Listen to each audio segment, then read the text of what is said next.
Lui était de retour à l'Assemblée nationale cette semaine. Malgré les sondages catastrophiques des élus qui quittent le navire, le premier ministre François Legault est en mode Rocky et prêt à se battre jusqu'à la fin. Les partis d'opposition, eux aussi, sentent l'odeur du sang de la bête caquiste blessée dans cette dernière année avant les élections.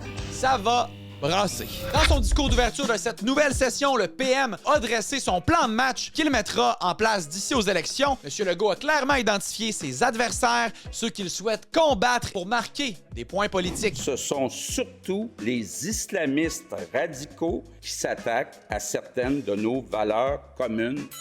M. Legault parle d'un assaut contre les valeurs québécoises. Et à la question quel assaut, on mentionne les comportements, notamment de professeurs d'origine maghrébine dans des écoles à Montréal qui humiliaient les élèves, qui refusaient à ce que les jeunes filles participent, entre autres, aux cours d'éducation physique. Un rapport du ministère de l'Éducation parlait aussi de voile intégral en classe par des élèves, de refus de s'adresser à des enseignants masculins, d'enseignants refusant d'aborder des éléments du cursus qui touchent, par exemple, la sexualité, l'égalité homme-femme. Pour prévenir ces comportements, le gouvernement va déposer un projet de loi pour renforcer la laïcité qui est, je le rappelle encore une fois, cette séparation de la religion et de l'État. Pas étonnant que le gouvernement fasse un cheval de bataille d'ici aux élections, considérant que la laïcité, c'est assez consensuel chez une grande majorité de Québécois. La protection de l'identité québécoise, dont la laïcité est une des valeurs fondamentales, fait partie des 4 grandes priorités que le gouvernement va mettre de l'avant d'ici à 2026. Pour protéger cette identité nationale-là, le gouvernement veut aussi, avec l'aide du gouvernement fédéral, réduire de 200 000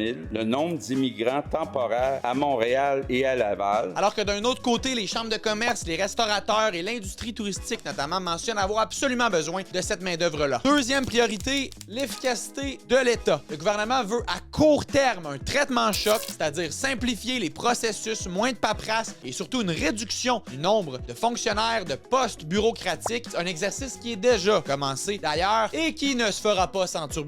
En matière d'efficacité de l'État, il a clairement identifié un autre adversaire, les syndicats. Le gouvernement de François Legault veut faire diversion, mais ça, on se laissera pas faire. Le premier ministre, avec l'aide de son ministre du Travail, Jean Boulet, veut réformer le régime syndical, disant qu'il est désuet, qu'il est d'une autre époque, qu'à travers les votes syndicaux aux petites heures du matin, l'utilisation des cotisations pour un paquet de dépenses frivoles comme des camions, des verres de scotch, des dîners luxueux, des voyages à Dubaï et aussi pour contester les lois adoptées dûment par l'Assemblée nationale du Québec, eh bien, le premier ministre veut faire le ménage. Encore une fois, pas surprenant que le PM y voit un potentiel de marquer des points politiques, alors qu'un récent sondage indiquait que 57% des Québécois souhaiteraient la modernisation ou encore le renforcement des lois qui touchent les relations de travail. Priorité numéro 3, l'économie. Le gouvernement va déposer un projet de loi pour accélérer les projets économiques stratégiques. Projet de loi qui va s'inspirer un peu de ce que Mark Carney a fait au niveau fédéral. Quels seront-ils ces projets stratégiques? On peut penser aux grands investissements qui seront faits dans Hydro-Québec. On peut penser à l'industrie des minéraux critiques, à l'industrie de la défense avec la hausse des budgets militaires qui a été annoncée encore une fois par le fédéral. Pour accélérer le développement de ces projets-là, le gouvernement veut réduire les délais